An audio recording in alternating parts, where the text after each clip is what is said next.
Chào các bạn, hôm nay mình sẽ hướng dẫn mọi người cái cách mà làm được một cái bức ảnh như thế này trên AEA nhé. Thì có thể hiểu đơn giản như này.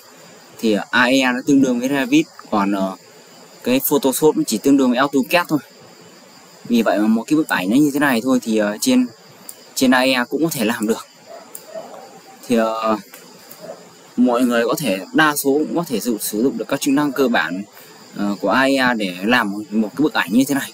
Mọi người chỉ cần có các layer PNG trong Photoshop là có thể thêm nó vào đây được nhá. Ví dụ ở đây là bắt đầu mình lập lại thử một cái file mới này cho các bạn xem.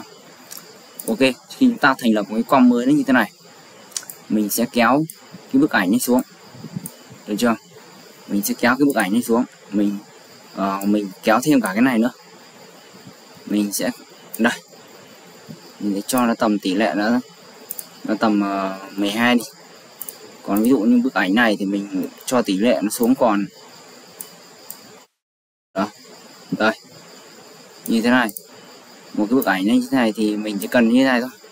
Đó, thì mọi việc nó rất là đơn giản thôi. Áp dụng các kiến thức, các bài cũ mình đã hướng dẫn mọi người ấy.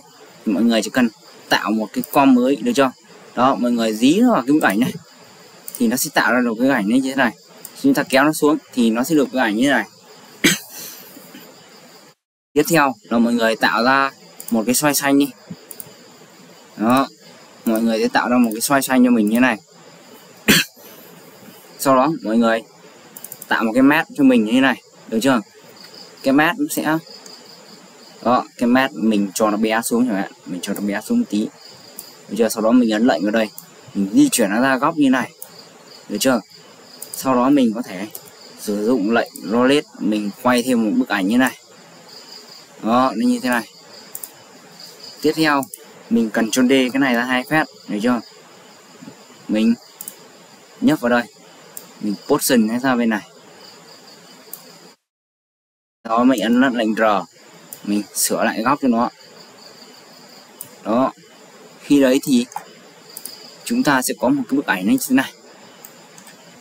Đấy, thì nói chung là nó không thể là có nhiều cái chức năng như Photoshop. Tuy nhiên thì nó có thể giúp chúng ta chế tạo được những cái bức ảnh ở cái mức độ căn bản. Thì nói chung là việc áp dụng các kiến thức về position, rotation, transform ở trong những cái layer cơ bản như thế này có thể giúp chúng ta tạo được những cái bức ảnh đơn giản như thế này thôi.